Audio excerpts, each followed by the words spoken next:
Cròniques de Gorzol. Capítol 170. L'evolució inicial del combat final.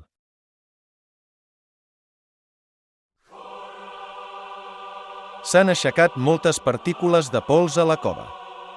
La vista del grup està emboirada. És sorra com de les dunes d'un desert.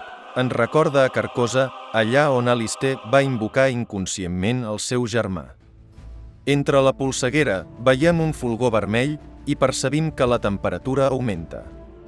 Hem vist la silueta de Noriandel retallada entre la sorra, que ens ha gelat de cap a peus. Però ara no l'entreveiem bé. El Matabard detecta que hi ha un encanteri. Un tipus de màgia, però no sap on enfocar per saber d'on prové. Noriandel, muéstrate ante mí. Sent una veu que es projecta davant nostre, però ve de lluny. Hermanito, nos ha costado llegar hasta aquí. Has venido a por más. Te quedaste con hambre la última vez. Ven tú solo, como en los viejos tiempos.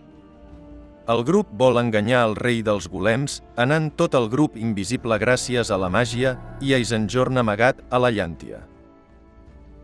Alistair, l'únic visible, avança decidit cap al seu germà gran. Alistair sembla que camina sense por. Però al seu interior hi ha un temor molt gran a retrobar-se amb el seu germà. Superant la seva por, intenta comunicar-se amb Zariel amb la ment. Zariel, ¿estás ahí? Llegó el momento.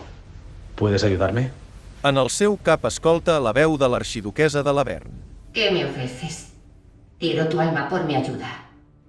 Alistair accepta el tracte, l'ajuda de l'àngel caigut a canvi de la seva ànima. No sabem quants cop ha venut ja la seva ànima.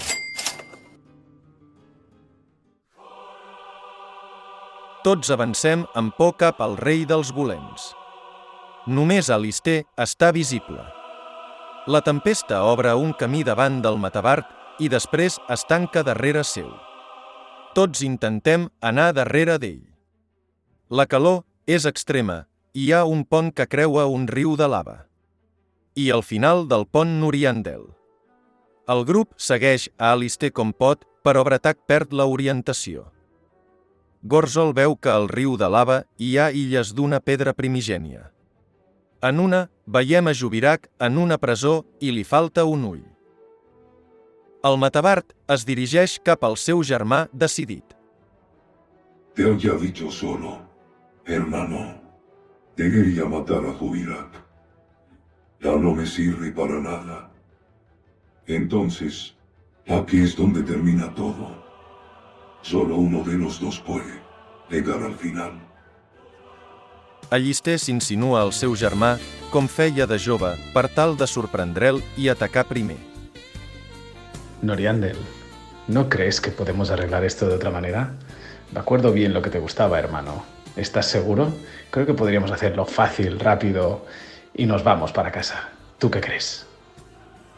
Primer de tot, el Matabard cura a Jubirac, que veu la situació i s'incorpora. Alistair també llença una maledicció a Noriandel, que no li fa res de res. Vol evolucionar el combat, ningú del grup entén cap a on. Estem davant del gran rival que portem setmanes seguint i sembla que no li vulguem fer mal. Isenjorn surt de la llàntia i també li llença un raig d'Eldrix que no afecta el rei dels golems. El coronel recorda la seva època de confederat i fa un tret certer a la mandíbula. Aquest cop sí que ha fet mal al golem. Gorzol, encara invisible, no apareix al combat i ningú sap on és. Noriandel contraataca, aixecant la mà i llançant cap al grup pedres. Alistair es protegeix amb l'escut de Gargaus. Apareixen del sostre 4 criatures de pedra que salten al pont. Són com les que ens hem trobat a l'elevador.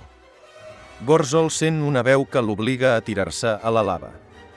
Alistair aconsegueix veure la figura del nan mig invisible que s'intenta tirar al riu, l'intenta salvar, però no pot. Gorzol cau a la lava, produint-se grans cremades per tot arreu. Isenjorn el veu i salva el guerrer del riu de lava amb un fuet elèctric, que que el retorna cap a dalt del pont.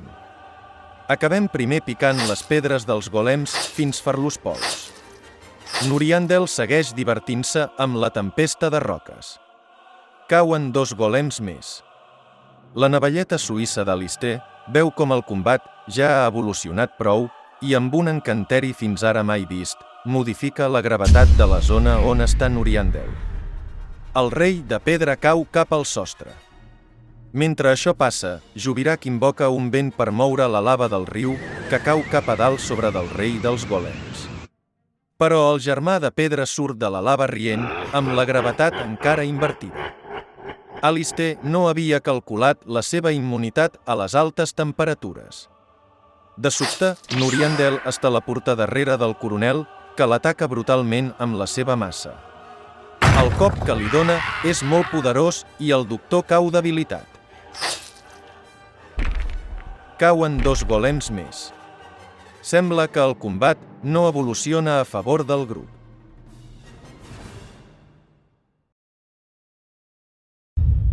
Continuarà.